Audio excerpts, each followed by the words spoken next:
Where the fuck do you start with that? Manchester United 1, Manchester City 3. We've been absolutely fucking humiliated in our own backyard against Man City. And this feels as bad as it did last season when we got humiliated away at Liverpool. It really does. This is absolutely humiliating. And that was the end of Jose Mourinho's reign as Manchester United manager. And this will not be Solskjaer's final game as Manchester United manager. I can't see him going before now the end of the season. And that team that he put out, I know we've got a number of injuries, but that team obviously isn't good enough. But still, they should be being a bit, even at 10% better than that. I mean, some of the performances out there tonight, absolutely shocking, fucking disgusting. We know some of these players aren't good enough, so I mean, you can't keep going on about the Phil Joneses and that. We know he's not good enough, but he's had new contracts. I mean, it is just getting beyond an absolute joke. We got ripped to fucking shreds in that first half. Really did. I mean, just looking back at that third goal, I mean, Jesus Christ, for the own goal. I mean, if you're not a Manchester United fan, you would be fucking laughing right now at that humiliation. You really would, because it was absolutely atrocious. And then after the 45 minutes, that was it. The tie was completely done and dusted, and it pains me to say that because we've still got a second leg to go, and that is going to be painful because there's no way we're going to come back from this.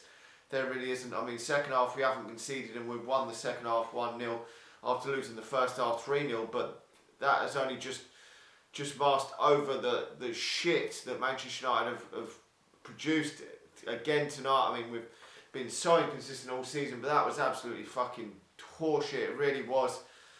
I mean, I can't really. I mean, credit to Rashford. He's put the ball in the back of the net, and it was a nice finish from him. Won by Gomez, who hasn't seen nowhere near enough game time, which is a real problem for him. Greenwood then to Rashford to get the goal. That is the only positive out of the fucking game. It really is, and it is nice to see that Rashford does continue his real hot streak this season, because lately he's been on absolute fucking fire in front of goal. Where would we be without his goals? I really don't know. And obviously Greenwood is going to be a terrific player. It would be nice to see Gomez stay, but it doesn't look like he will stay. But I mean, he's played nearly about half an hour, including stoppage time there, so will we see him again? With the injuries we've got, we may see him on the substitutes bench against Norwich at the weekend, but I don't know. I mean, certain players weren't even on the bench this evening. The likes of Luke Shaw. Where was Luke Shaw? Where was Ashley Young? I'm not saying I want these cunts to play for Manchester United because they're fucking horseshit, these players. But why weren't they? I don't know. I don't know what he was thinking. Whether he was, obviously I'd prefer to see the likes of Gomez and Chong on the bench. Don't get me wrong, but I don't know if that was Jose Mourinho. He would have had them on the bench over them. But obviously we don't want to. I mean, we've got Delo back now. There was also no Harry Maguire. He was apparently unable to make the game, so that was why he wasn't there. But we've still got a load of other players out that we don't know what the future's going to hold, whether they're going to be back or what. But I just don't know where Manchester United can go. It's just up and, I mean, we might have one win and then we're fucking absolutely horseshit. But the last few games we've been absolutely fucking dreadful. We really have. I mean, against Wolves, that was fucking horseshit. This was fucking horseshit. Now we've got a game against Norwich and then Wolves again. It's just, fuck, where the fuck does this end?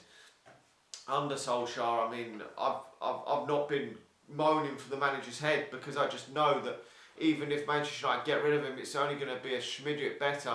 We probably would improve with another manager. I know I've been critical of Pochettino and said that I didn't want him to come in as manager of Manchester United, but to be fair, he probably would slightly improve this Manchester United team. He did take Tottenham into the top four and did get them to a Champions League final. Wasn't a massive fan of him, but he could prove me wrong. Could come in and prove me wrong, but at this moment in time, we are actually going nowhere with Solskjaer. But the thing is, could he come in with the fact that this midfield is what it is? I mean, we've got Fred and Pereira as our two midfielders this season, and if you want to change that, you're going to have to put fucking an over the hill Matic in there. I mean, what the fuck can Manchester United do? I mean, there is no other options. I mean, Levy's injured. Garner's only just come back from injury. McTominay, Pogba, they're all fucking injured. So whether we get them until we get some of them players back. I don't know where any manager's going to take this Manchester United team. I really don't, because if you added Pogba into that mix, and I think probably Levitt and Garner would probably improve this Manchester United midfield ahead of some of these. Pereira and fucking Mahrez and McTominay is out. I mean, obviously we have Maguire tonight, so you could add Maguire, McTominay, Pogba, Marshall, all into that mix, and it would be a better team. So obviously that isn't Solskjaer's fault at all there, but still, even if you add them players into this Manchester United team, Man City have still got better players that aren't even playing or are on the bench. I mean, they didn't even play with the centre forward tonight. I mean, Aguero was on the bench, Jesus was on the bench. Okay, come on, but they didn't even start the fucking game. And Manchester United, they would walk into Manchester United's team right now. I mean, I don't know, but I don't see it changing anytime soon. I mean, even if we were to bring players in January, which I don't actually see happening, it's not going to be a quick fix. We're not going to bring 2-3 players in. It's just going to change. Admittedly, I know people are saying, well, some of the bottom teams have got better midfields than Manchester United. Yeah, they probably do. Probably fucking Watford have got players in their team that we could take from their team. Aston Villa, Norwich probably could take players from them teams, but it's not going to fix this problem. Manchester United are not just going to shoot straight up the league if we sign 1 or 2 players in January, unfortunately. And I mean, some of that play out there tonight was absolutely horrendous. Now, I do understand we have got some young players out there still tonight. I mean, Greenwood's only 18. I mean, Brandon Williams only 19. I mean, they haven't played a lot of football for Manchester United, so they're still very young and inexperienced. So I do understand them. You can't really put all the blame on them. I know I'm still not 100% convinced that Brandon Williams is the guy to take Manchester United forward in the left-back role, but just a step, for me, better than Luke Shaw and Ashley Young at this moment in time. And Greenwood's still inexperienced in terms of he hasn't even played about 30 first team matches for Manchester United, and there's still a lot for him to learn and improve on his game.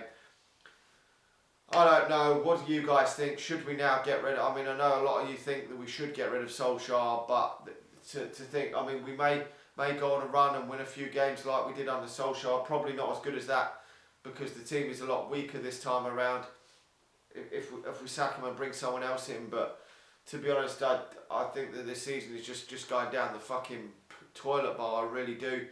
I think we're just going to have to bear this out. It's going to be a long drag till the summer, and then get another guy will come in, and the same thing's probably going to happen again, because to be honest, a manager's going to need some time at Manchester United to fix this. This isn't going to be an overnight thing. Pep Guardiola didn't turn this Manchester City team into the dominant force it's been the last couple of years overnight. The first season he finished 3rd, and he spent a hell of a lot of money, and it already had the best team in the Premier League. Jurgen Klopp finished 8th in his first 3 quarters or so of his first season, and then he didn't even win the Europa League. I think it was the following season, and they didn't get in the Champions League. He eventually got them into the Champions League, and now look, 4 seasons later, they're getting the benefits from that. I just not confident that Solskjaer is that man to do it, although he does definitely need the backing. If he's given some funds in January, he needs to be back fully and to get the players in he wants. But if you're going to get players in January, you've got to be thinking that this guy is going to be the guy that you want for the next season, because there's no point in getting players in that this guy wants, and if we get Pochettino or someone else in, then he's going to want different players. I mean, he might not want the players that Solskjaer's already signed, the likes of Dan James, players like that. He might want to go in a different direction, and that is fine. But if you're going to back this guy now, you're going to have to keep him for the foreseeable future, in my opinion. You can't keep upping and changing managers and getting their players in that the type of players that they want in, then getting more players of different types. We've really got to start thinking of settling on a manager and giving some process time to build on. I don't know what's going to happen from the remainder of the season. We may have a good win in a couple of weeks against someone, Wolves or someone, or Norwich or someone, and then the following week we're going to have another horseshit game like this. It's just going to be how it is. I've said that in previous videos. That's how it's going to be all season long. We have been fairly okay at home, not great, but tonight was an absolute shambles. Anyway, let me know your thoughts on this fucking horseshit of a game. What can we do to turn this around? I mean, just changing the manager isn't going to just do that. We're not going to turn into Manchester City if we just change the manager. We are a massive levels behind this Manchester City team. I know we did win at the Etihad only a few weeks ago, but that was only papering over the cracks. That the gap is still massive from Manchester. It's still big from Manchester United and Man City. We need about 3 or 4 top players, like I've said, to go into the Manchester United first time to get to that level. 3 or 4 world-class players, and that is so far, so near, but so far. You can look at the areas, and you know the areas we need to strengthen. If we really strengthen that midfield, got a couple of world-class midfielders in, Manchester United's levels would go up massively, but it's getting them players over the line, getting probably another world-class centre-back or defender in to Manchester United. It is difficult to get these players, I understand that, but it is getting them players, just them 3 or 4 players that would take Manchester United to that real next level, because you look at that midfield and defence, and it is really not up to scratch. Anyway, let me know your thoughts, like the video, subscribe to the channel if you're new, and I'll talk to you all again soon. See ya.